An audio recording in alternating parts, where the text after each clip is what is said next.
ചില കള്ളങ്ങൾ പ്രചരിപ്പിക്കുകയാണ്. ആ കള്ളപ്രചരണങ്ങൾ ബി.ജെ.പി. നടത്തുന്നത് കേന്ദ്രത്തിന്റെ ചില ഘട്ടങ്ങൾ ഉപയോഗിച്ചുകൊണ്ട് കേന്ദ്രം കൊണ്ടുവരുന്ന ചില കേന്ദ്ര വ്യാവസായിക സ്ഥാപനങ്ങളെ സഹായിക്കാനാണ്, കോർപ്പറേറ്റ് സ്ഥാപനങ്ങളെ സഹായിക്കാനാണെന്നാണ് പറഞ്ഞിരുന്നത്. എന്നാൽ ബി.ജെ.പി. 2014 ആദ്യമായിട്ട് കരിവന്നൂർ സമരത്തിന്റെ ക്രമക്കേടിനെ കുറിച്ച് ഇവിടെ പുറത്തു കൊണ്ടുവരുന്നത്. അന്നത്തെ ബി.ജെ.പിയുടെ ജില്ലാ പ്രസിഡന്റായിരുന്ന നാഗേഷ് അടക്കമുള്ള ആളുകൾ ഈ വിഷയത്തെ പൊതുസമൂഹത്തിന് മുമ്പിൽ കൊണ്ടുവരാൻ ശ്രദ്ധിച്ചു.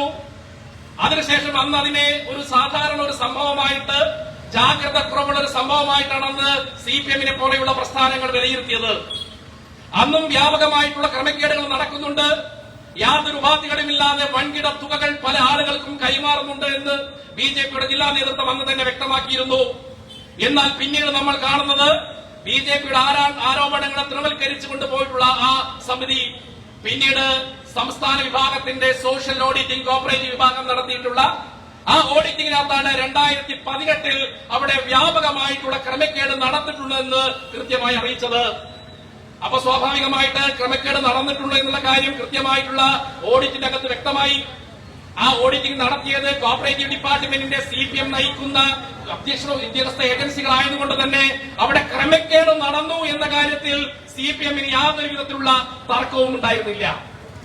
എന്നാൽ പിന്നീട് നമ്മൾ കാണുന്നത് ആ ക്രമക്കേട് ഉന്നയിക്കപ്പെട്ട ആ ക്രമക്കേട് അന്നും പറഞ്ഞു, ഈ ക്രമക്കേട് നടത്തിയിട്ടുള്ളത് അവിടുത്തെ സാധാരണ ഉദ്യോഗസ്ഥന്മാരല്ല.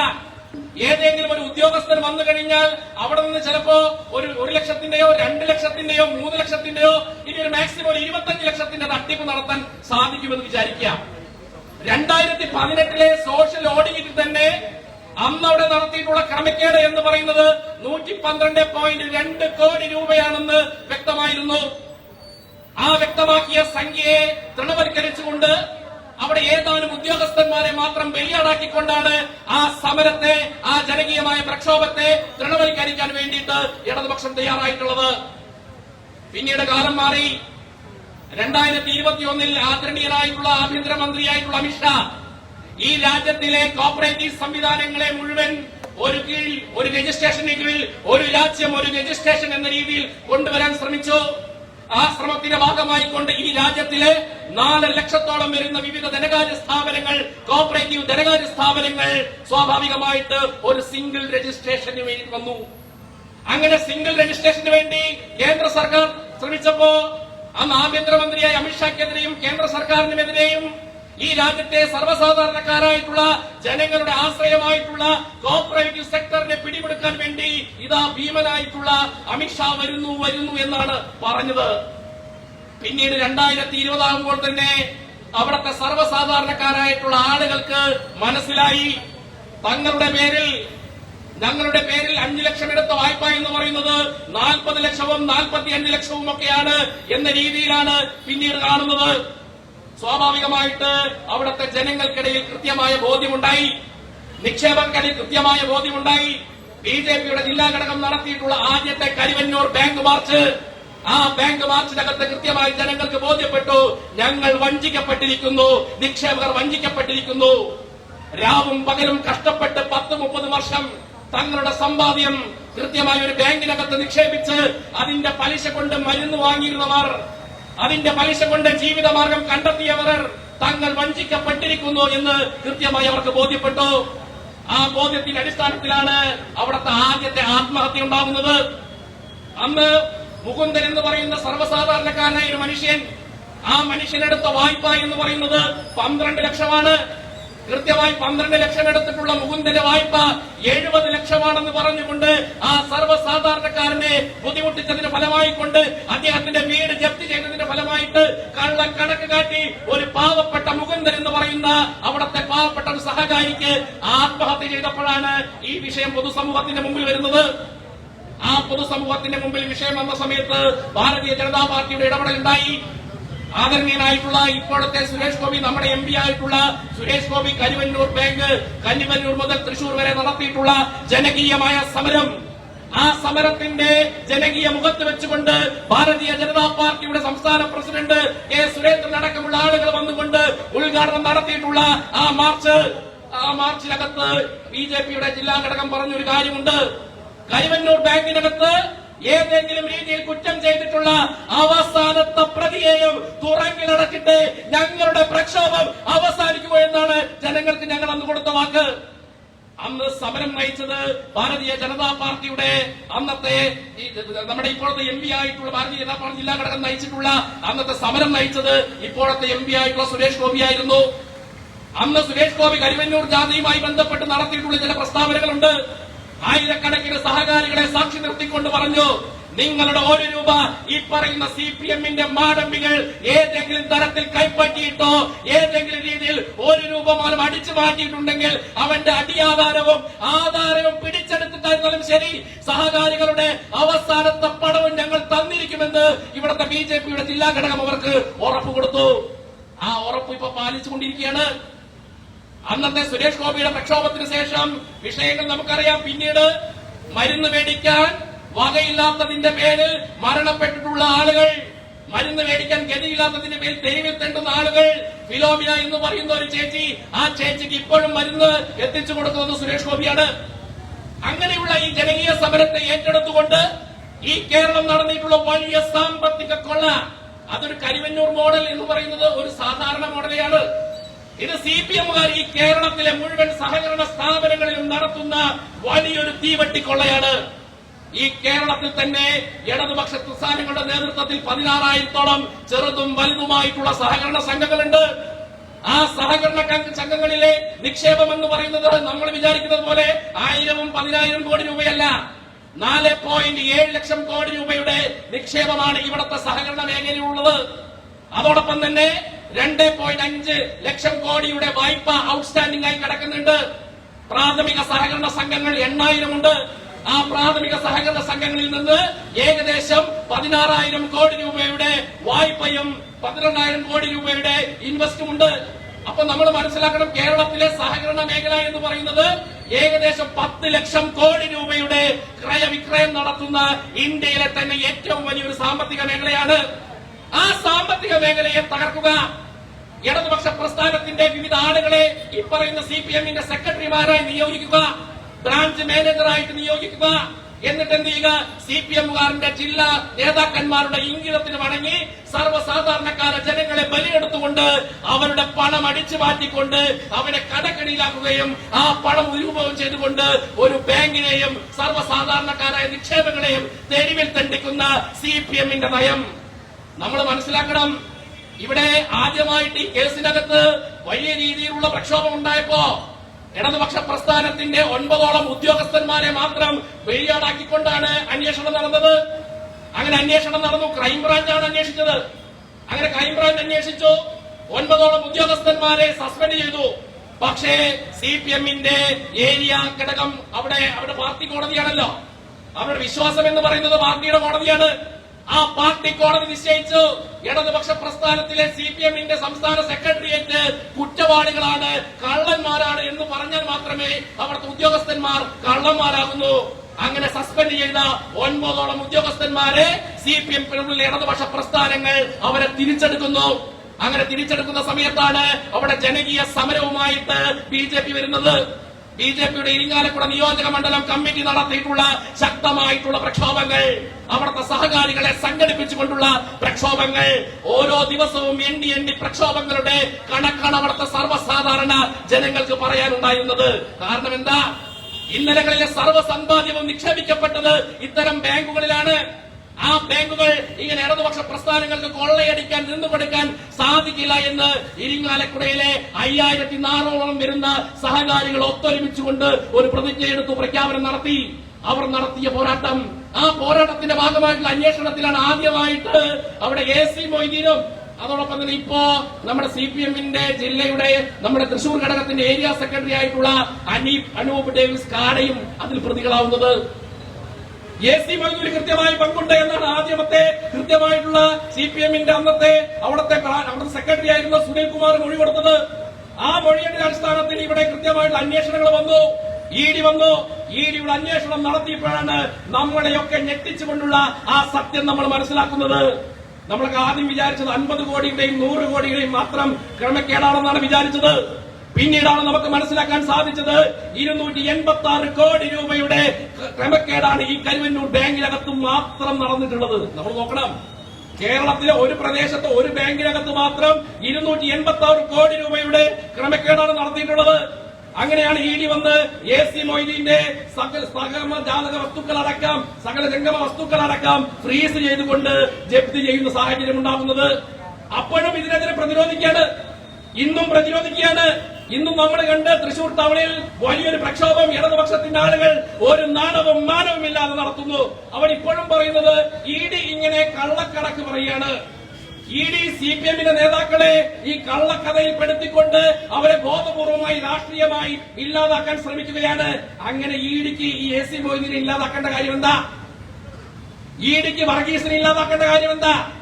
ഈ നത്തോലി പോലത്തെ അനൂപ് ഡേവിസ് കാഡയെ ഇ ഡിക്ക് ഇല്ലാതാക്കേണ്ട കാര്യമുണ്ടോ?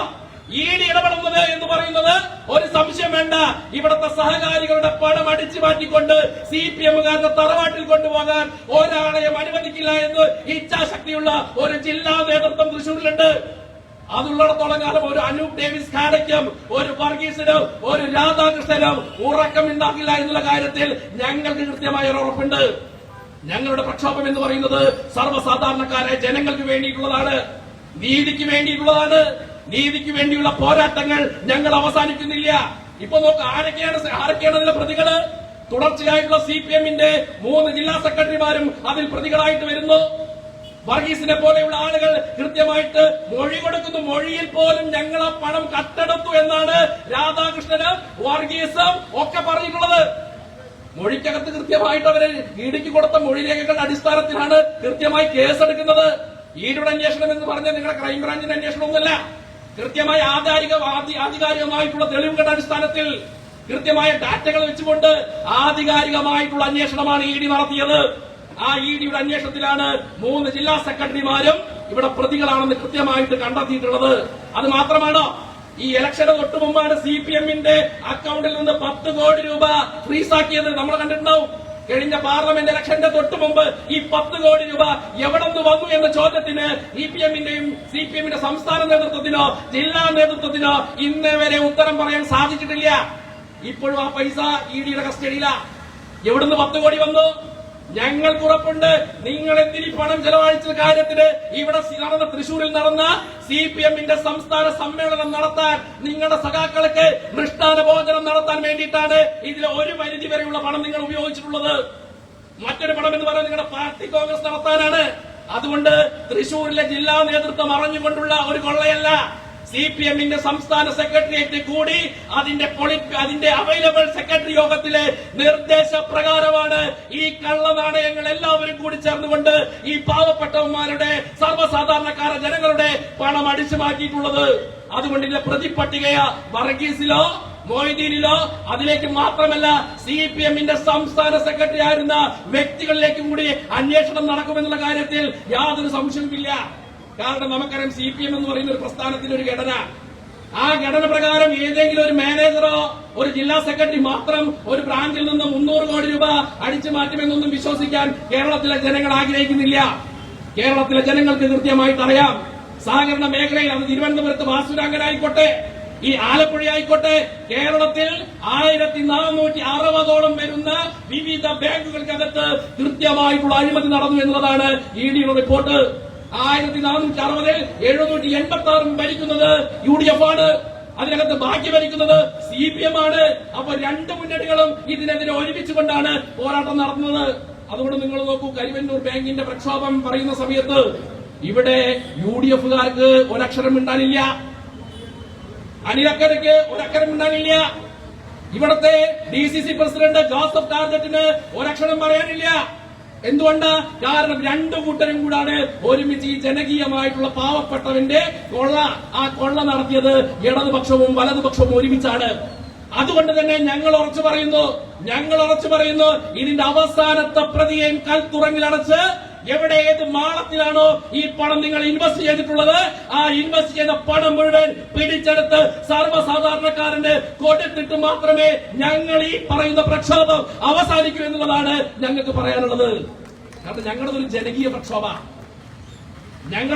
പ്രക്ഷോഭമാണ്.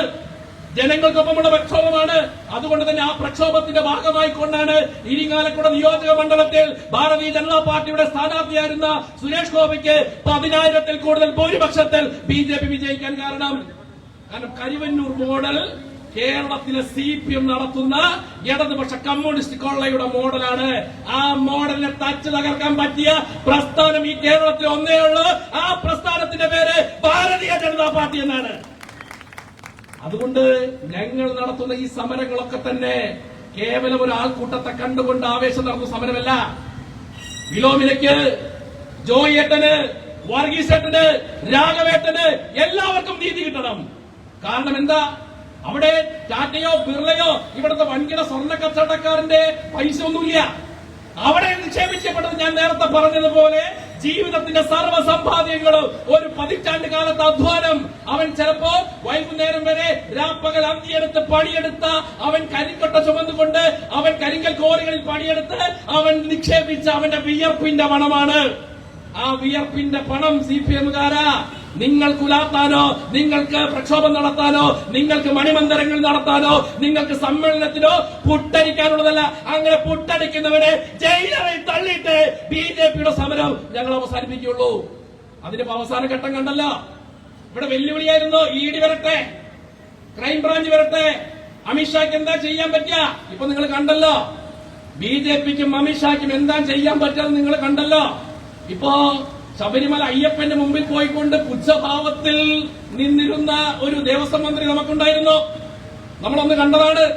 ഇവിടെ എല്ലാവരും രാജേട്ട എന്ന് വിളിക്കുന്ന ജനകീയ മുഖം ബിനാമി സ്വത്തുകൾ കൊണ്ട് കേരളത്തിലെ ഏറ്റവും വലിയ കള്ളപ്പണക്കാരനും കള്ള സംഘത്തിന്റെയും നേതാവാണ് ഈ രാധാകൃഷ്ണൻ. ആ രാധാകൃഷ്ണൻ ഇപ്പൊ തല കുടിച്ചിട്ട് നിൽക്കുന്നത് ഈടിന് മുമ്പിൽ.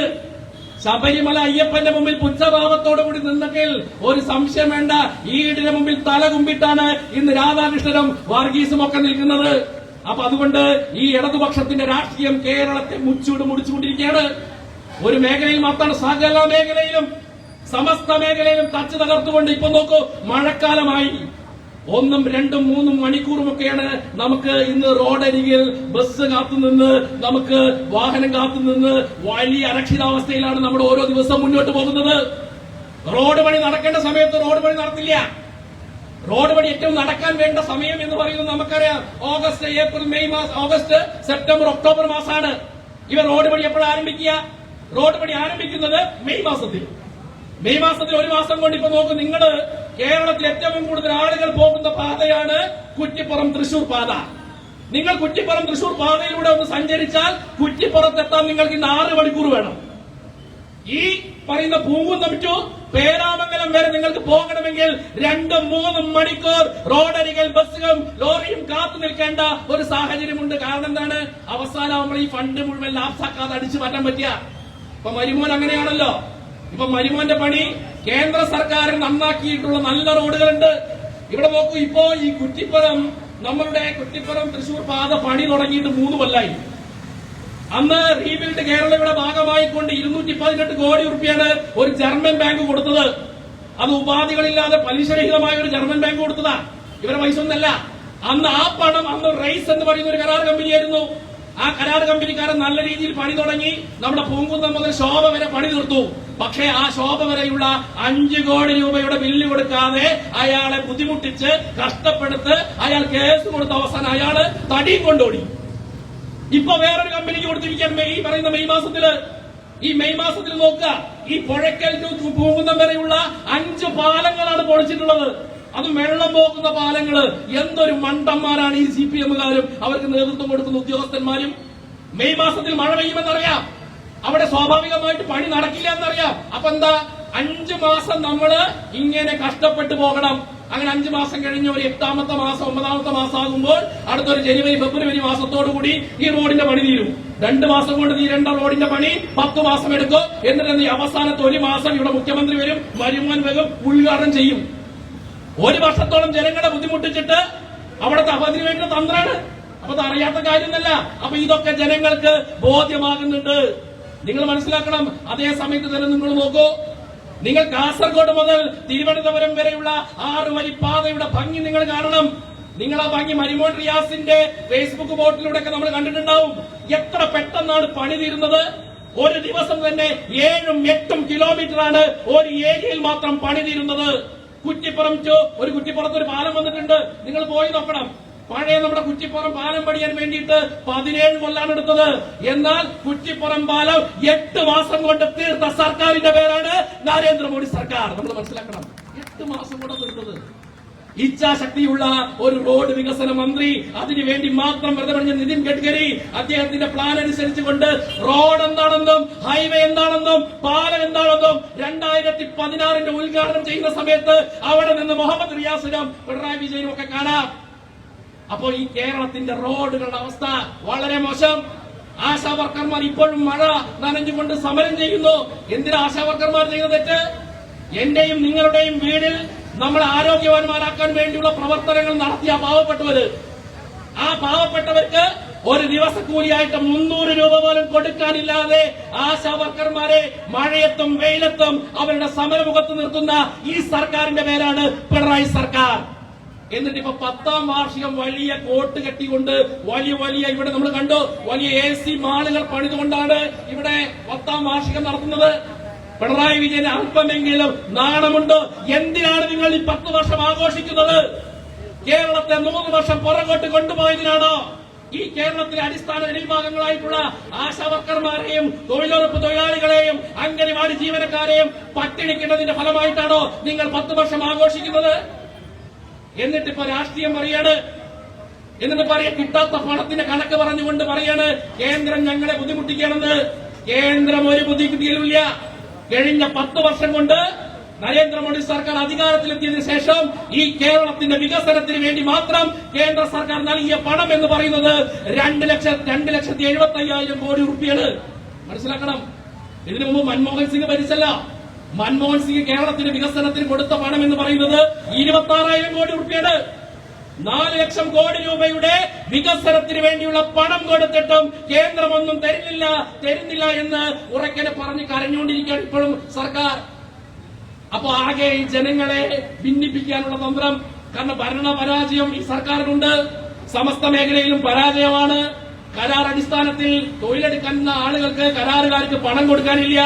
ഇപ്പൊ ജൽജീവൻ മിഷൻ, ആ ജൽജീവൻ മിഷന്റെ പങ്കിന്റെ 40% കൊടുക്കേണ്ടത് സംസ്ഥാന സർക്കാരാണ്. കേന്ദ്രം 60% പണം മുൻകൂർ കൊടുത്തു.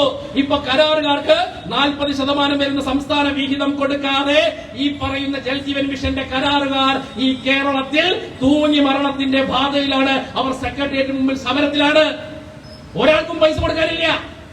ഇവിടെ നോക്കൂ, സർവ്വസാധാരണക്കാരന്റെ ആശ്രയമായിട്ടുള്ള അനവധി സൂപ്പർ മാർക്കറ്റുകൾ സംസ്ഥാന സർക്കാർ നടത്തിയിരുന്നു. ആ സംസ്ഥാന സർക്കാർ നടത്തുന്ന സൂപ്പർ മാർക്കറ്റുകളിലൊന്നും തന്നെ, നീതി സ്റ്റോറുകളിലൊന്നും തന്നെ അരിയില്ല, പഞ്ചസാരയില്ല, ഒന്നുമില്ല. ഇപ്പോഴും മുടങ്ങാതെ സർവ്വസാധാരണക്കാർക്ക് 25 കിലോ അരിയാണ് കേന്ദ്രം നൽകുന്നത്. നരേന്ദ്രമോദി സർക്കാർ 10 വർഷം കൊണ്ട് 25 കോടി ജനങ്ങളെ ദാരിദ്ര്യത്തിൽ നിന്ന് മോചിപ്പിച്ചുകൊണ്ട് ഈ രാജ്യത്ത് വലിയ തരത്തിലുള്ള വിപ്ലവം നടത്തുന്നു. ഈ രാജ്യത്ത് കേരളത്തിൽ മാത്രം 4 ലക്ഷം വീടുകളാണ് നരേന്ദ്രമോദി സർക്കാർ വന്നതിന് ശേഷം കൊടുത്തത്. ഇപ്പൊ നോക്കൂ, ഈ നരേന്ദ്രമോദി സർക്കാർ കൊടുത്ത പ്ലാനിംഗ് അനുസരിച്ചുകൊണ്ട് കൃത്യമായിട്ടുള്ള അപേക്ഷ ചെയ്യാത്തതിന്റെ പേരിൽ വീണ്ടും കേന്ദ്ര സർക്കാർ നോട്ടിഫിക്കേഷൻ നടത്തി. ആ നോട്ടിഫിക്കേഷനിൽ പറഞ്ഞു ഈ കേരളത്തിൽ വീടില്ലാത്ത അവസാനത്തെ ആളുകളുടെയും ലിസ്റ്റ് വേണം. അങ്ങനെ ലിസ്റ്റ് ചോദിച്ച സമയത്ത് ലിസ്റ്റില്ല എന്ന് പറഞ്ഞുകൊണ്ട് ലിസ്റ്റ് തിരിച്ചു മടക്കിക്കൊണ്ട് ഈ കേരളത്തിലെ ആളുകളുടെ വീട് നഷ്ടപ്പെടുത്തിയവന്റെ പേരാണ് പിണറായി വിജയൻ. നോക്കണം, നമ്മള് വീട് നഷ്ടപ്പെടുത്തുക. എല്ലാ സർക്കാരുകളും ചെയ്യുന്നത് എന്താണ്? വീട് കൊടുക്കുക. നിങ്ങൾ കൊടുക്കണ്ട, സംസ്ഥാന സർക്കാർ കൊടുക്കണ്ട. കേന്ദ്രം കൊടുക്കുന്ന വീടെങ്കിലും ആ പാവപ്പെട്ടവന്റെ അർഹതപ്പെട്ടവന്റെ കൈകളിലേക്ക് കൊടുക്കാനുള്ള മാർഗം തടസ്സപ്പെടുത്തുന്നവന്റെ പേരാണ് പിണറായി. എന്നിട്ട് വാ തോരാതെ പറയുക, കള്ളം പറയുക, അതിനിടയ്ക്ക് ജാതി ഉപയോഗിക്കുക, അതിനിടയ്ക്ക് മതം ഉപയോഗിക്കുക. ജാതിയും മതം ഉപയോഗിച്ചുകൊണ്ട് ഈ രാജ്യത്തെ ഛിന്ന ഭിന്നമാക്കുക, വർഗീയത പറയുക, ഹിന്ദുവിനെയും മുസ്ലിമിനെയും ക്രിസ്ത്യാനിയെയും തമ്മിലടിപ്പിക്കുന്ന രാഷ്ട്രീയം പറയുക. ഇപ്പോ കുറച്ചു ദിവസം മുമ്പ് പറഞ്ഞത് വഖഫായിരുന്നു. കുറച്ചു കാലം മുമ്പ് ഇവർ വാദോരാതെ പറഞ്ഞത് വഖഫ് ഇതാ പ്രശ്നമാണ്. അതിനു മുമ്പ് അവർ പറഞ്ഞു ഇതാ രാം മന്ദിർ ഉണരുന്നു, പ്രശ്നമാണ്. രാം മന്ദിർ ഉണ്ടായി, എന്തെങ്കിലും പ്രശ്നം ഉണ്ടായോ? ഒരു പ്രശ്നം ഉണ്ടായില്ല. ഹിന്ദുവും മുസൽമാനും ഒരുമിച്ച് നിന്നുകൊണ്ട് ഈ രാജ്യത്തിന്റെ 500 വർഷത്തെ നീറുന്ന പ്രശ്നമായിട്ടുള്ള രാം മന്ദിർ എന്ന് പറയുന്ന പ്രശ്നത്തെ പരിഹരിച്ചുകൊണ്ട് രാമൻ ജനിച്ച മണ്ണിൽ രാം മന്ദിർ ഉണർന്നപ്പോൾ ഒരു ഹിന്ദുവിനും ഒരു മുസൽമാനും ഒരു പ്രശ്നം ഉണ്ടായില്ല. പ്രശ്നം ഇവിടെ കമ്മ്യൂണിസ്റ്റുകാർക്കായിരുന്നു. ആ വിഷയം വളരെ രമ്യമായി പരിഹരിച്ചു. രണ്ടാമത്തെ പ്രശ്നം എന്ന് പറഞ്ഞ CAA പേരിലായിരുന്നു. ഇവിടെ CAA നടപ്പിലാക്കി കഴിഞ്ഞാൽ വലിയ പ്രശ്നമാണ്. CAA നടപ്പിലാക്കി കഴിഞ്ഞാൽ ഇവിടുത്തെ മുസ്ലിങ്ങളെ മുഴുവൻ ഇതാ പാകിസ്ഥാനിലേക്ക് പോവേണ്ടി വരും, ബംഗ്ലാദേശിലേക്ക് പോകണമെന്ന് പറഞ്ഞുകൊണ്ട് ഈ തെരുവുകളിലൊക്കെ കലാപമായിരുന്നു. ഇപ്പൊ CAA നടപ്പിലാക്കി 1650 പേർക്ക് പൗരത്വം നൽകി. ഇവിടുത്തെ ഏതെങ്കിലും മുസ്ലിം സഹോദരന്മാർക്ക് ഈ രാജ്യത്ത് നിന്ന് പുറത്തു പോകേണ്ട സാഹചര്യം ഉണ്ടായോ? ഉണ്ടായില്ല. അപ്പൊ അന്ന് നിങ്ങൾ നടത്തിയിട്ടുള്ള കലാപത്തിന്റെ അന്തരീക്ഷം, അന്ന് നിങ്ങൾ നടത്തിയിട്ടുള്ള കള്ളക്കഥകൾ, അന്ന് നിങ്ങൾ സമൂഹത്തെ ചിന്നഭിന്നമാക്കാൻ നടത്തിയ ശ്രമങ്ങൾ, ആ ശ്രമങ്ങളൊക്കെ ആട്ടിൻ തോലടിഞ്ഞ ചെന്നായ്ക്കളെ പോലെയുള്ള നിങ്ങളുടെ അടവ് നയമാണെന്ന് ജനങ്ങൾ തിരിച്ചറിഞ്ഞിരിക്കുന്നു. അപ്പൊ ആ വിഷയം കഴിഞ്ഞപ്പോൾ അടുത്തതാണ് വഖഫ്. വഖഫ് എന്ന് പറഞ്ഞു കഴിഞ്ഞാൽ ഏറ്റവും കൂടുതൽ അതിന്റെ പ്രയോജനം ലഭിക്കാൻ പോകുന്നത് മുസ്ലിം സമുദായത്തിൽപ്പെട്ട ആളുകളാണ്. ഇന്ത്യ മഹാരാജ്യത്ത് തന്നെ റെയിൽവേ കഴിഞ്ഞാൽ ഏറ്റവും കൂടുതൽ ഭൂമിയുള്ള ആളുകൾ ആരംഭിച്ചത് വഖഫാണ്. ഒരു പ്രൊഡക്റ്റീവ് അല്ലാതെ യാതൊരു വിധത്തിലുള്ള വൻകിട കുത്തക വരേണ്യവർഗം മുസ്ലിം സമുദായത്തിൽപ്പെട്ട ചില ആളുകളുടെ കൈകളിലാണ് ഈ ഭൂമി.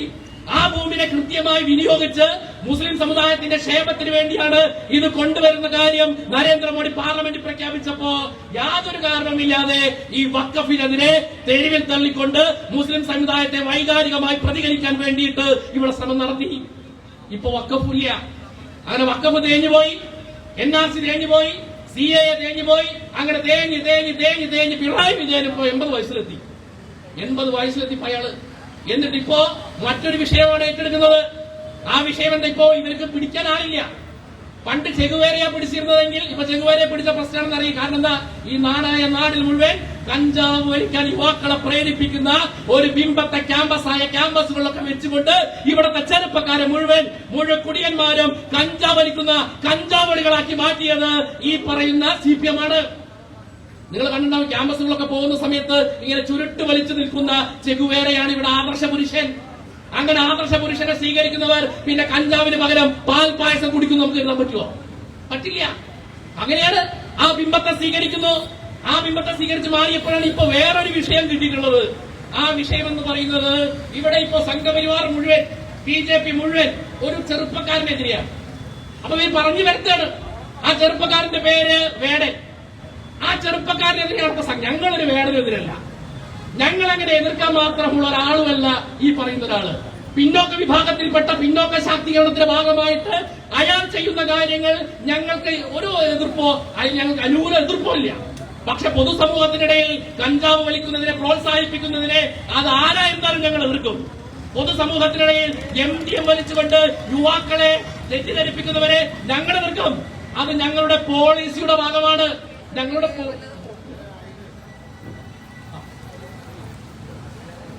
പോളിസിയുടെ ഭാഗമാണ്.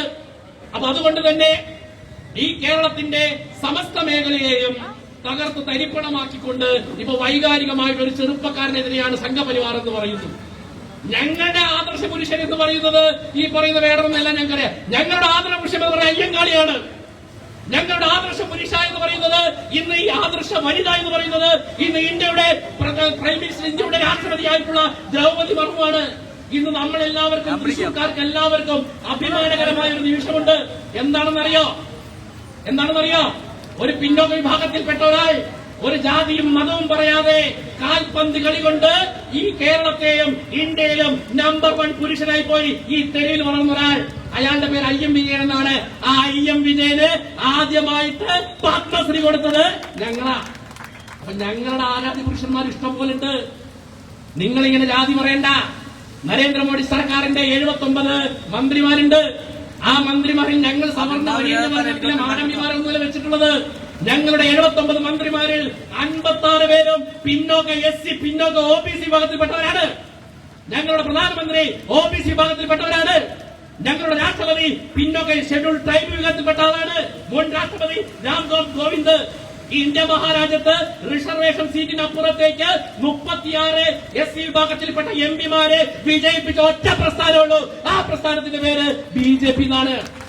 എന്റെ CPM നിനക്ക് ധൈര്യമുണ്ട് നിന്റെ രാധാകൃഷ്ണന്റെ SC സീറ്റിന് അപ്പുറത്ത് നിർത്താൻ? ധൈര്യമുണ്ടോ? നിർത്തില്ല.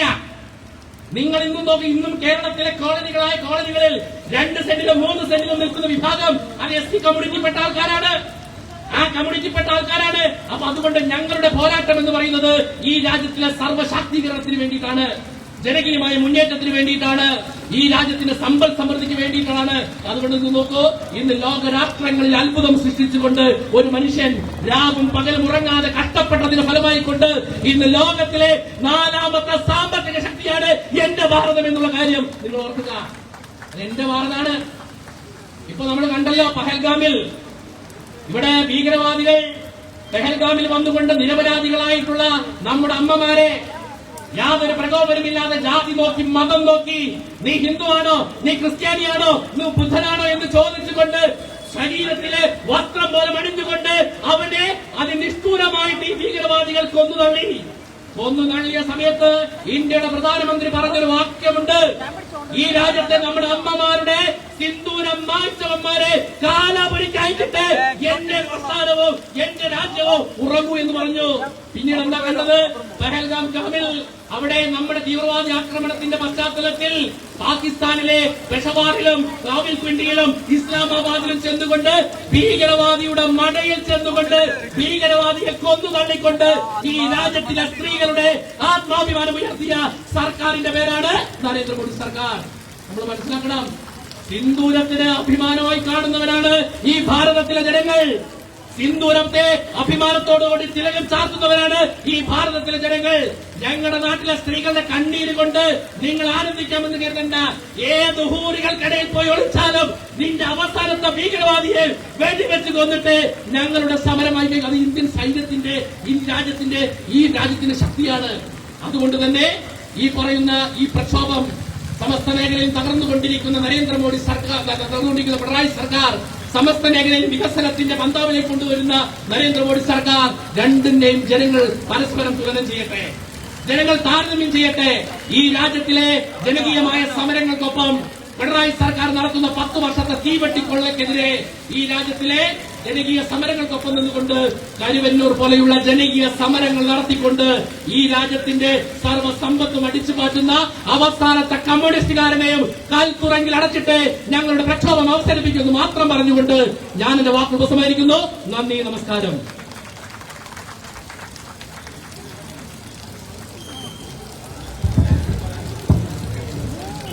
കരുവന്നൂരിലെ സമര പോരാട്ടത്തിന് നേതൃത്വം കൊടുത്ത ബിജെപിയുടെ സഹകരണ സെൽ കൺവീനർ ശ്രീ സുരേഷ് കുമാർ നമ്മളോട് സംസാരിക്കും.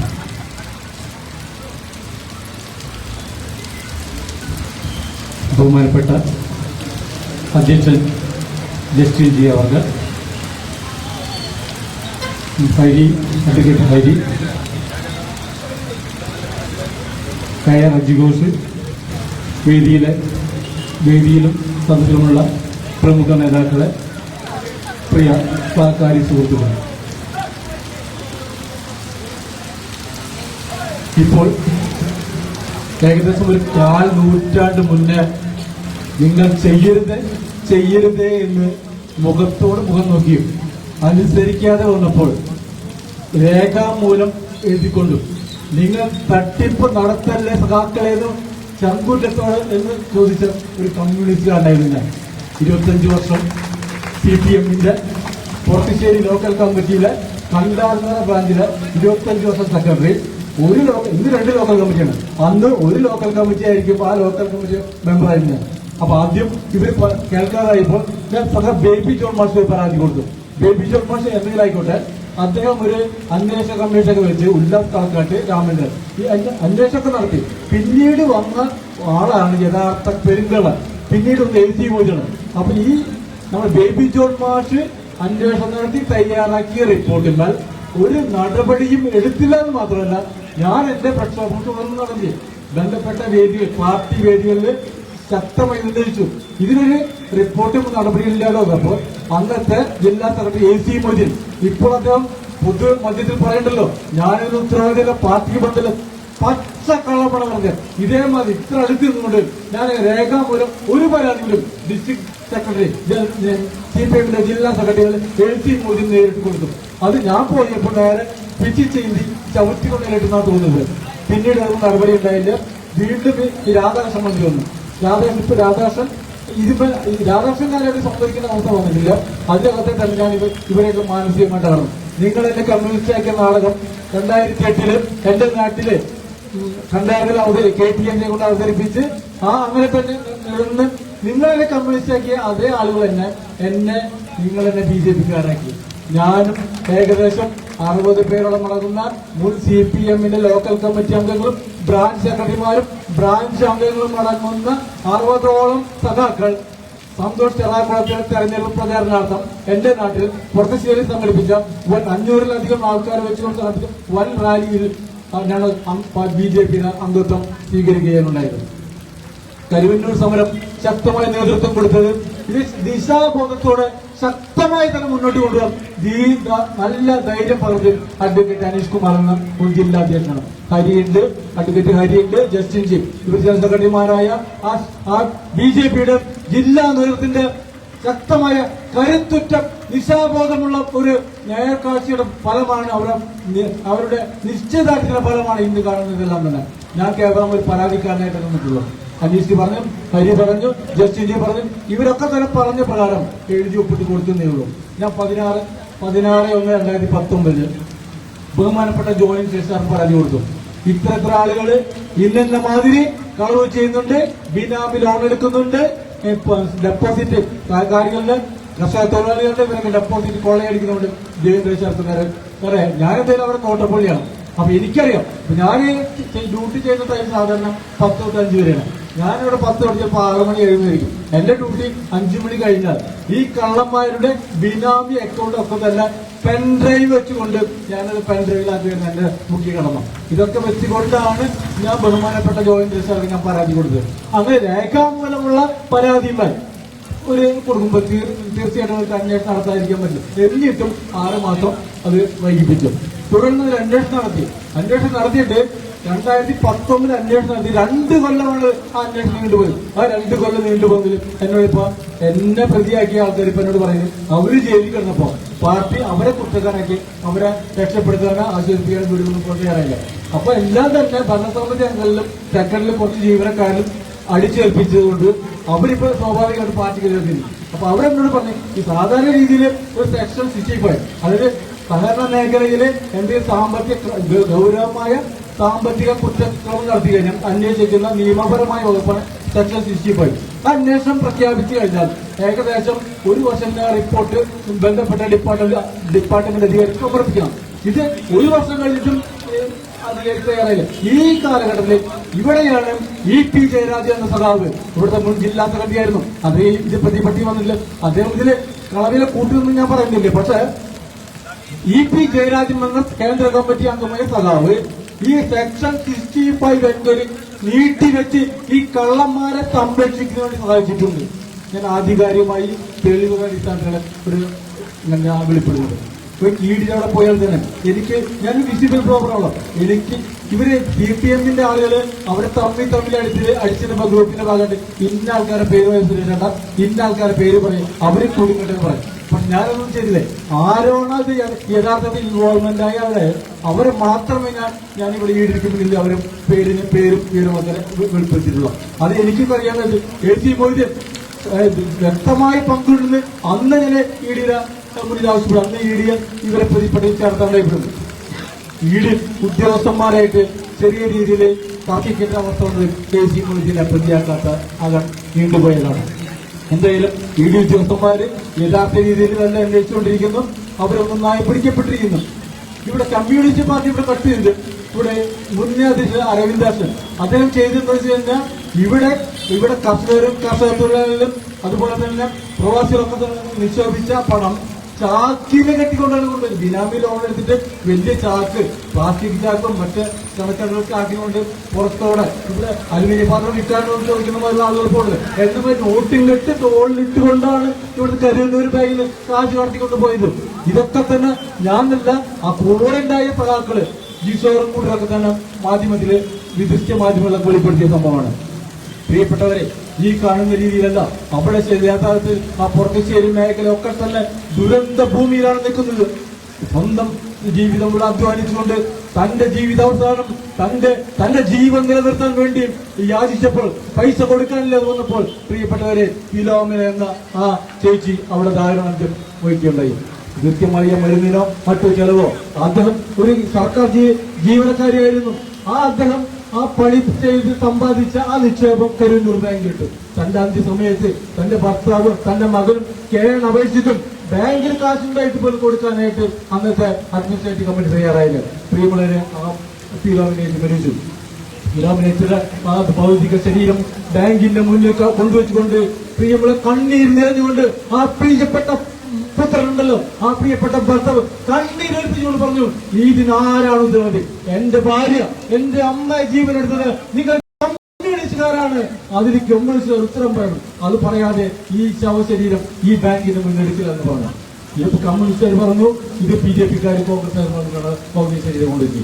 യഥാർത്ഥത്തിലല്ല, ആ കുടുംബം തന്നെ അവരുടെ പ്രതിഷേധം, അവരുടെ ദുഃഖകരമായ അവസ്ഥ, ആ കാടത്ത് കമ്മ്യൂണിസ്റ്റ് കാടത്ത് നീതിക്കെതിരെയുള്ള ശക്തമായ പ്രതിരോധമായിരുന്നു അവർ നടത്തിയത്. എന്നിട്ടോ ഈ അവർക്ക് പണം കൊടുത്തില്ലെന്ന് മാത്രമല്ല, ബിന്ദു മന്ത്രി ഇടപെട്ട് ചെയ്തത് അവർ റോഡ് ബ്ലോക്ക് ആക്കിയെന്ന് പറഞ്ഞിട്ട് അവർക്ക് 1500 രൂപ വെച്ച് വർദ്ധിക്കാട്ടണം അദ്ദേഹത്തിന് പകരം പിഴയടിക്കുന്ന അവസ്ഥയുണ്ടായിരുന്നു.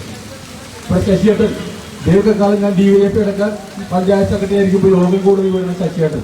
ആ ശശിയേട്ടന്റെ മരിച്ചപ്പോൾ ബ്രാഞ്ച് സെക്രട്ടറിയാണ്. ബ്രാഞ്ച് യോഗങ്ങളും ആ ശശിയേട്ടന്റെ വീട്ടിലാണ് കൂടുതൽ. അദ്ദേഹം രോഗശയ്യയിലായപ്പോൾ ഈ മരുന്നിന് വേണ്ടി യാചിച്ചു, കൊടുക്കാനായിട്ട് തയ്യാറായില്ല. ഇപ്പോൾ സഹകരണ മേഖല തകർത്തുന്നു, അത് സഹകരണ മേഖല തകർത്തുന്നു, BJP തകർത്തുന്നു എന്ന് മുക്തിഘോഷിക്കുന്ന ഈ കമ്മ്യൂണിസ്റ്റുകാർ പറയട്ടെ. ഞങ്ങൾ ഈ തെരഞ്ഞെടുപ്പ് കാലത്ത് ഇവിടുത്തെ അരുൺകുമാറാണ് മറ്റേ പുതുക്കാട് മണ്ഡലം പ്രസിഡന്റ്. അവിടെ CPI ഭരിക്കുന്ന ഒരു സംഘമുണ്ട്, പറപ്പുകര പട്ടിക സംഘം. കട്ടെടുത്ത് ആകെ 2.5 കോടിയാണ് വരുന്നത്. ഈ 2.5 കോടി അദ്ദേഹം കള്ളൊപ്പിട്ട് കൊടുത്താണ് മുങ്ങി കട്ടടച്ചിട്ടു. പക്ഷേ CPI തന്നെ ഭരിക്കുന്ന ഒരു സംഘടനയാണ് ഈ തെരഞ്ഞെടുപ്പ് കാലത്തിന്. ആ സാഹചര്യം ഞങ്ങൾ പോലീസ് സ്റ്റേഷൻ മാർച്ച് നടത്തി അദ്ദേഹത്തെ അറസ്റ്റ് ചെയ്തു. ഇപ്പോഴുണ്ട് ഈ തൃശ്ശൂർ ജില്ലയിലെ ആദ്യത്തെ സഹകരണ കൊള്ള എന്ന് പറഞ്ഞ പുത്തൂർ സഹകരണ ബാങ്കാണ്. ഞങ്ങൾ നിരന്തര പ്രക്ഷോഭം നടത്തിക്കൊണ്ടിരിക്കുന്നത്. പോലീസ് ഈ തട്ടിപ്പുകാരെ സംരക്ഷിക്കാൻ. കാരണം കോൺഗ്രസ് ആണ് തട്ടിപ്പ് നടത്തിയത്. കോൺഗ്രസ് തട്ടിപ്പ് നടത്തി അതിൽ ചില കോൺഗ്രസുകാരെ കമ്മ്യൂണിസ്റ്റ് പാർട്ടി അംഗങ്ങളാക്കി ഭരണസമിതി അംഗങ്ങളാക്കി LDF ഭരണത്തിൽ വെച്ചു. അപ്പൊ എന്തുണ്ടായി? അവർ സംരക്ഷിക്കല്ലോ. അപ്പൊ എന്താണ് ഈ നിക്ഷേപത്തിന് പണം കൊടുക്കുന്നില്ല. ഞങ്ങൾ നിക്ഷേപം സംരക്ഷിച്ചുകൊണ്ട് പ്രക്ഷോഭങ്ങൾ നടത്തി. കഴിഞ്ഞ പ്രക്ഷോഭം അഡ്വക്കേറ്റ് KR ഹൈരി അവരുടെ ഉദ്ഘാടനം ചെയ്ത് ശക്തമായ രീതിയിൽ പോലീസിന് താക്കീത് കൊടുത്തിട്ടുണ്ട്. എന്നിട്ട് പോലും ഈ സമയമായിട്ട് പോലും ഈ പോലീസ് അധികാരികള് ഈ കുറ്റക്കാർക്കെതിരെ ഒരു നടപടിയെടുക്കാൻ പോലും തയ്യാറായിട്ടില്ല. ശക്തമായ പ്രക്ഷോഭങ്ങൾ BJP വരും കാലങ്ങളിൽ ഈ മുന്നോട്ട് പോകുന്നതിന്റെ നാന്ദി സൂചകമാണ് ഇവിടെ കാണുന്നത്. നാളെ പൊറക്കശ്ശേരിയില് അവിടുത്തെ സൗത്ത് ജില്ലകളെ അഭിമുഖം നടത്തുന്നുണ്ട്. അതിന് പൊറക്കശ്ശേരി ഏരിയ ഒരു വേറെ യോഗം നടത്തുന്നുണ്ട്. ഇതൊക്കെ തന്നെ ഇതിപ്പോ 12 പേരാണ് ചികിത്സയ്ക്ക് പണം കിട്ടാതെ മരിച്ചത്. 2 പേര് ബാങ്കിന് ഒരു അബദ്ധം വന്നപ്പോൾ, ബാങ്കിന് പണം കിട്ടാതെ വന്നപ്പോൾ ഇവിടെ ലോൺ എടുത്ത, അതായത് മക്കളെ കല്യാണത്തിനോ അല്ലെങ്കിൽ വിദ്യാഭ്യാസത്തിന് വേണ്ടി ഈ ലോൺ എടുത്ത നിയമപരമായ ലോൺ എടുത്തത് ചെന്ന് ഭീഷണിപ്പെടുത്തി. അങ്ങനെ ജോസ് എന്ന ചേട്ടൻ അയാൾ ഒരു തൊഴിലാളിയാണ്, പെയിന്റിംഗ് തൊഴിലാളിയാണ്. അദ്ദേഹം സ്വന്തം വീടിന്റെ കഴുക്കൊല്ലുന്ന ആള് ജീവൻ കൊടുക്കുക ചെയ്തു. 3 നന്ദിയായിട്ട് അദ്ദേഹം ഒരു കൃഷിക്കാരനാണ്. അദ്ദേഹം ഒരു ഭീഷണിപ്പെടുത്തി ബാങ്കിൽ കാശിലാണ് അദ്ദേഹം ജീവൻ കൊടുക്കുകയാണ് ചെയ്തത്. അപ്പൊ 2 പേര് അവിടെ ആത്മഹത്യ ചെയ്തു. 12ഓളം പേർക്ക് അവിടേക്ക് സ്വന്തം അധ്വാനിച്ച പണം തന്റെ അന്ത്യസമയത്ത് ചികിത്സയ്ക്ക് കിട്ടാതെ മരണപ്പെട്ടു. ഇത് മാത്രമല്ല, ക്രൈംബ്രാഞ്ചിന് ഞാൻ മറ്റൊരു നിഗൂഢതയും കൂടി ഞാൻ അവർക്ക് വെളിപ്പെടുത്തിയിട്ടുണ്ട്. കാരണം അവിടെ കൊലപാതകം നടന്നിട്ടുണ്ട്. രാജീവ് എന്ന DYFIയുടെ ചെറുപ്പക്കാരൻ. ആ DYFIയുടെ ചെറുപ്പക്കാരൻ പെട്രോൾ നമ്മുടെ ഇലക്ട്രിസിറ്റിയുടെ അവിടെ ബന്ധു മരിക്കാനിടയ സാഹചര്യം ദുരൂഹമായി ഇന്നും ദുരൂഹമായി നിൽക്കുന്നു. അതന്വേഷിക്കണമെന്ന് പോലീസുകാരുണ്ടല്ലോ, ക്രൈംബ്രാഞ്ച് ഞാൻ മൊഴി കൊടുത്തിട്ടുണ്ട്. അത് കരുവന്നൂർ ബാങ്കില് ഈ സ്വർണവുമായി ബന്ധപ്പെട്ട തട്ടിപ്പിന്റെ ഭാഗമായിട്ട് അന്ന് ആ ചെറുപ്പക്കാർ ഉന്നയിച്ച് ഏകദേശം ഒരാഴ്ച കഴിയുമ്പോഴേക്കും അദ്ദേഹത്തിന് ബന്ധു കഴിഞ്ഞ ശവശരീരം അവിടെ കാണാനിട വന്നിട്ടുണ്ട്. ഈ കാര്യം കൂടി ഇവിടെ അന്വേഷിക്കണമെന്ന് ക്രൈംബ്രാഞ്ചിന് ഞാൻ നേരത്തെ മൊഴി കൊടുത്തിട്ടുണ്ട്. അവിടെ ഞാൻ നിർത്താണ്. ആരാധനായ ശോഭാജി എനിക്കുണ്ട്. നമസ്കാരം.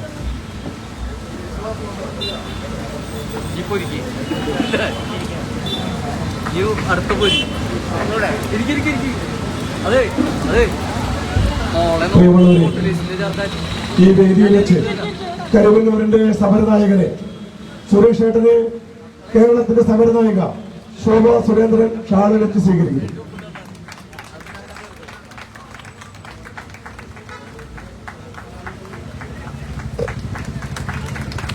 भारत माता കേരളത്തിന്റെ സമരനായിക നമ്മുടെ എല്ലാം പ്രിയങ്കരിയായിട്ടുള്ള ശോഭേച്ചിയെ ജില്ലാ അധ്യക്ഷൻ ഷാളണിച്ച് സ്വീകരിക്കുന്നു.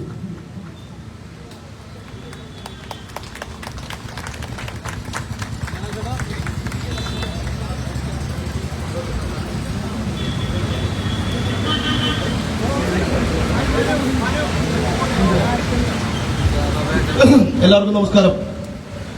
നമുക്കറിയാം, കഴിഞ്ഞ കുറെ കാലങ്ങളായി കരുവന്നൂരിൽ CPMന്റെ കാട്ടുകള്ളന്മാർ നടത്തിക്കൊണ്ടിരിക്കുന്ന കൊള്ളയ്ക്കെതിരെ ആരാധ്യനായിട്ടുള്ള തൃശൂർ MP ശ്രീ സുരേഷ് ഗോപിയുടെ നേതൃത്വത്തിൽ ഭാരതീയ ജനതാ പാർട്ടി വലിയ പോരാട്ടങ്ങൾ തൃശൂരിൽ നടത്തിയിട്ടുള്ളതാണ്. ഇതേ വേദിയിൽ, ഇതേ സ്ഥലത്ത് തൃശൂരിൽ നിന്നും കരുവന്നൂരിൽ നിന്നും സുരേഷ് ഏട്ടൻ ആരംഭിച്ച കരുവന്നൂരിലെ പകൽ കൊള്ളയ്ക്കെതിരെയുള്ള ആ കാൽനട ജാഥ അത് സമാപിച്ചപ്പോൾ ഏതാണ്ട് തൃശൂരിലെ ജനങ്ങൾ വിധി എഴുതിയതാണ് ഇദ്ദേഹത്തെ ഞങ്ങൾ പാർലമെന്റിലേക്ക് അയക്കുമെന്ന്. ആ ജാഥയെ അന്ന് സോഷ്യൽ മീഡിയ വഴിയും അല്ലാതെയും അപമാനിച്ച മുഴുവൻ ആളുകൾക്കും മറുപടി നൽകിയത് ലോക്സഭാ തെരഞ്ഞെടുപ്പ് കൊണ്ടാണ് തൃശൂരിലെ ജനങ്ങൾ. ആ സമര പോരാട്ടങ്ങളുടെ തുടർച്ചയെന്നോണം കേന്ദ്ര സർക്കാർ ആരാധ്യനായിട്ടുള്ള ശ്രീ നരേന്ദ്രമോദിജി കുന്നംകുളത്ത് പ്രഖ്യാപിച്ചതുപോലെ ഈ കാട്ടുകള്ളന്മാരുടെ കയ്യിൽ നിന്നും ഏതാണ്ട് 127 കോടി രൂപ ഇതിനോടകം റിക്കവർ ചെയ്ത് ബഹുമാനപ്പെട്ട കോടതിയിൽ ഹാജരാക്കി കഴിഞ്ഞു. പണം നഷ്ടപ്പെട്ട പലരും PMLA കോടതിയിൽ ഇപ്പോൾ അപേക്ഷ കൊടുത്തിരിക്കുകയാണ് തങ്ങളുടെ പണം തിരിച്ചു കിട്ടാൻ. ഈ സമയത്താണ് അന്വേഷണ ഏജൻസി ബഹുമാനപ്പെട്ട ട്രയൽ കോടതിയിൽ കുറ്റപത്രം സമർപ്പിക്കുന്നത്.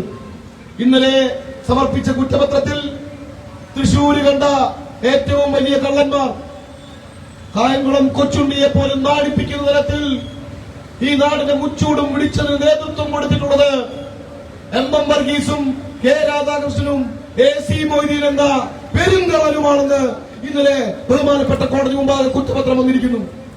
ഭാരതീയ ജനതാ പാർട്ടി ഈ കാട്ടുകള്ളന്മാർക്കെതിരെ ഉചിതമായ നിരോധന നടപടികൾ തുടരണമെന്നും ഈ കൂട്ടത്തിൽ ഒരു കള്ളനെ ഇപ്പൊ MP ആയിട്ട് ജയിച്ചിട്ടുണ്ട്, K രാധാകൃഷ്ണൻ. ചത്തതിനൊക്കുമേ ജീവിച്ചിരിക്കലും കണ്ണടച്ചു കുടിക്കുന്ന പാല് കുടിക്കുന്ന പൂച്ചയുടെ പോലെയാണ് അദ്ദേഹം.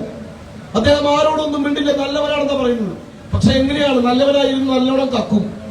അപ്പൊ ആ കട്ട MP രാജിവെക്കണമെന്നും ആവശ്യപ്പെട്ടുകൊണ്ട് പൊതുജനങ്ങളുടെ ശ്രദ്ധ വീണ്ടും ഈ കരുവന്നൂരിന്റെ സാധാരണക്കാർക്ക് വേണ്ടി തിരിക്കുന്നതിന് വേണ്ടി ഇവിടെ ഭാരതീയ ജനതാ പാർട്ടിയുടെ സിറ്റി മണ്ഡലം കമ്മിറ്റി സംഘടിപ്പിച്ചിട്ടുള്ള ഈ പ്രതിഷേധ സായാഹ്നത്തിൽ ഇന്ന് അധ്യക്ഷത വഹിക്കുന്നത് പാർട്ടിയുടെ സമാരാധ്യനായിട്ടുള്ള ജില്ലാ അധ്യക്ഷൻ ശ്രീ ജസ്റ്റിൻ ജേക്കബാണ്. ജസ്റ്റിൻ ചേട്ടനെ ഈ പ്രതിഷേധത്തിലേക്ക് സ്വാഗതം ചെയ്യുന്നു.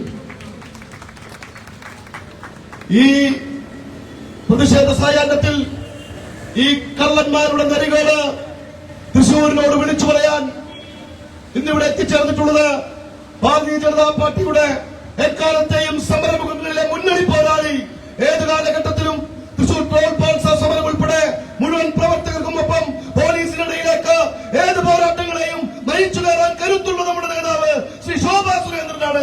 ശോഭ ചേച്ചിയെ ഹൃദയപൂർവ്വം ഈ വേദിയിലേക്ക് സ്വാഗതം ചെയ്യുന്നു. പാർട്ടിയുടെ തൃശൂർ സിറ്റി ജില്ലാ റവന്യൂ ജില്ലാ പ്രഭാരി ശ്രീ MP ഗോപകുമാർ അദ്ദേഹം വേദിയിലുണ്ട്. അദ്ദേഹത്തെ ഈ യോഗത്തിലേക്ക് സ്വാഗതം ചെയ്യുന്നു. പാർട്ടിയുടെ ദേശീയ കൌൺസിൽ അംഗം ശ്രീമതി സമ്പൂർണ്ണ ചേച്ചി ഈ വേദിയിലുണ്ട്. സമ്പൂർണ്ണ ചേച്ചിയെ വേദിയിലേക്ക് സ്വാഗതം ചെയ്യുന്നു. പാർട്ടിയുടെ സമാരാധനായിട്ടുള്ള സംസ്ഥാന സെക്രട്ടറി ശ്രീ A നാഗേഷ് ഏട്ടൻ ഈ വേദിയിലുണ്ട്. നാഗേഷ് ഏട്ടനെ ഈ വേദിയിലേക്ക് സ്വാഗതം ചെയ്യുന്നു. പാർട്ടിയുടെ ജില്ലാ ജനറൽ സെക്രട്ടറിമാരായിട്ടുള്ള ശ്രീ AR അജയ് ഘോഷ്, PK ബാബു, മറ്റ് ജില്ലാ ഭാരവാഹികൾ, നേരത്തെ ഇവിടെ ആദരിക്കപ്പെട്ട കരുവന്നൂരിൽ തന്റെ കിടപ്പാടം നഷ്ടപ്പെട്ടിട്ടും തന്റെ ജീവന് നേരെ ഭീഷണി വന്നിട്ടും തന്റെ ജോലി നഷ്ടപ്പെട്ടിട്ടും തന്റെ കുടുംബം വഴിയാധാരമായിട്ടും K രാധാകൃഷ്ണനും AC മൊയ്തീനും MK കടലും അടക്കമുള്ള കള്ളന്മാർക്കു നേരെ ഉചിതമായ പോരാട്ടം നെഞ്ചുവിരിച്ചുകൊണ്ട് നടത്തിയ ശ്രീ സുരേഷ് ഏട്ടൻ അദ്ദേഹം ഒരു പ്രതീകമാണ്. ആ അഴിമതിക്ക് നേരെയുള്ള, കളവിന് നേരെയുള്ള പോരാട്ടത്തിന്റെ പ്രതീകം. ആ പ്രതീകം ഇന്നിവിടെ ശോഭ ചേച്ചിയാൽ ആദരിക്കപ്പെട്ടു. അദ്ദേഹത്തെയും ഹൃദയപൂർവ്വം ഈ സമരത്തിലേക്ക് സ്വാഗതം ചെയ്യുകയാണ്. വേദിയിലുള്ള പ്രിയപ്പെട്ട സഹഭാരവാഹികൾ ശ്രീ മുരളി കോളങ്ങാട്ട്, റിസൻ ചുവടൻ, ശ്രീ ആതിര, സൗമ്യ, സർജു തൊയ്ക്കാവ്, ശ്രീ സുരേന്ദ്രൻ ഇനിക്കുന്നത്ത്, പൂർണിമ സുരേഷ് ഉൾപ്പെടെ പ്രതിപക്ഷ നേതാവ് ശ്രീ വിനോദ് പുള്ളഞ്ചേരി ഉൾപ്പെടെയുള്ള സുധീഷ് മേനോത്തുറുമ്പിൽ ഉൾപ്പെടെയുള്ള മുഴുവൻ സഹപ്രവർത്തകരെയും ഈ കോരിച്ചൊരിയുന്ന വഴിയിലും ഈ പ്രതിഷേധത്തിൽ അണിചേർന്ന പ്രിയപ്പെട്ട ഓരോ സഹപ്രവർത്തകരെയും ഹൃദയത്തിന്റെ ഭാഷയിൽ ഈ വേദിയിലേക്ക്, ഈ പോരാട്ടത്തിലേക്ക് ഒരിക്കൽ കൂടി സ്വാഗതം ചെയ്യുന്നു. ജയ്മാല.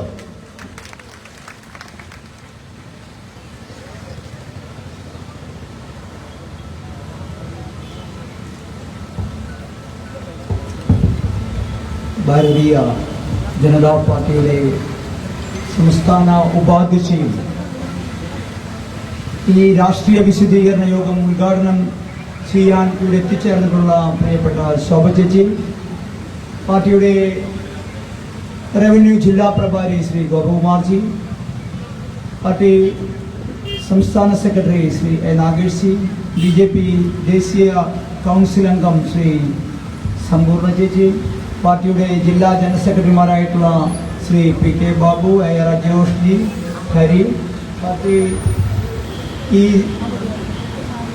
രാഷ്ട്രീയ വിശദീകരണ യോഗത്തിൽ BJP ഈ സമരത്തിന് ഏറ്റവും അധികം പാർട്ടിക്ക് ഉത്തേജനം നൽകിയിട്ടുള്ള പ്രിയപ്പെട്ട സുരേഷ് ഏട്ടൻ, പാർട്ടിയുടെ ജില്ലാ ഭാരവാഹികൾ, പ്രിയപ്പെട്ട സഹപ്രവർത്തകരെ നമസ്കാരം. ഏവരും കാത്തിരിക്കുന്നത് പ്രിയപ്പെട്ട ശോഭ ചേച്ചിയുടെ വാക്കുകൾക്കാണ്. ഈ രാഷ്ട്രീയ വിശദീകരണ യോഗത്തിൽ ചേച്ചി കൃത്യമായി BJPയുടെ നിലപാട്, BJP കരുവന്നൂർ ബാങ്ക് കൊള്ളയുമായി ഇടതുപക്ഷം നടത്തിയിട്ടുള്ള ഈ വൻകൊള്ളയെക്കുറിച്ച് കൃത്യമായി ഇവിടെ സൂചിപ്പിക്കും. നമുക്കറിയാൻ സാധിക്കും, പ്രിയപ്പെട്ട സുരേഷ് ഏട്ടൻ തൃശൂർ ലോക്സഭാ തെരഞ്ഞെടുപ്പ് മുമ്പേ തന്നെ തൃശൂരിൽ സാന്നിധ്യമറിച്ചിട്ടുള്ള പ്രിയപ്പെട്ട സുരേഷ് ഏട്ടൻ ഇരിങ്ങാലക്കുടയിൽ നിന്നും ആരംഭിച്ചിട്ടുള്ള അലക്കടലായി തൃശൂരിന്റെ നഗരത്തിലേക്ക് നടത്തിയ ഇടതുപക്ഷത്തിന്റെ അഴിമതിക്കെതിരെയുള്ള പോരാട്ടമാണ് ഇന്ന് തൃശൂരിൽ ഈ ഇത്രയും വലിയ കരുവന്നൂരിലേക്കുള്ള തുറന്നു കാണിക്കുവാൻ സാധിക്കുന്ന വിധത്തിലേക്ക് പൊതുജനങ്ങളുടെ ശ്രദ്ധ ക്ഷണിച്ചത്. പ്രിയപ്പെട്ടവരെ, ഈ വൻകൊള്ളയ്ക്ക് നേതൃത്വം കൊടുത്തവർ ആരും രക്ഷപ്പെടുകയില്ല എന്നുള്ളതിന്റെ സൂചനയാണ് 3 പാർട്ടി ഉൾപ്പെടെ, CPM എന്ന് പറയുന്ന രാഷ്ട്രീയ പ്രസ്ഥാനം ഉൾപ്പെടെ, പാർട്ടിയുടെ 3 മുൻ ജില്ലാ സെക്രട്ടറിമാർ ഉൾപ്പെടെ ED കൊടുത്ത പ്രതിപട്ടികയിൽ പ്രതികളായി വന്നിട്ടുള്ളത്. അതിനെക്കുറിച്ചെല്ലാം ശോഭ ചേച്ചി കൃത്യമായി സൂചിപ്പിക്കും. ഈ രാഷ്ട്രീയ വിശദീകരണ യോഗം ഉദ്ഘാടനം ചെയ്യുന്നതിന് വേണ്ടി BJPയുടെ സംസ്ഥാന ഉപാധ്യക്ഷ ശ്രീമതി ശോഭ സുരേന്ദ്രൻജിയെ ക്ഷണിക്കുന്നു.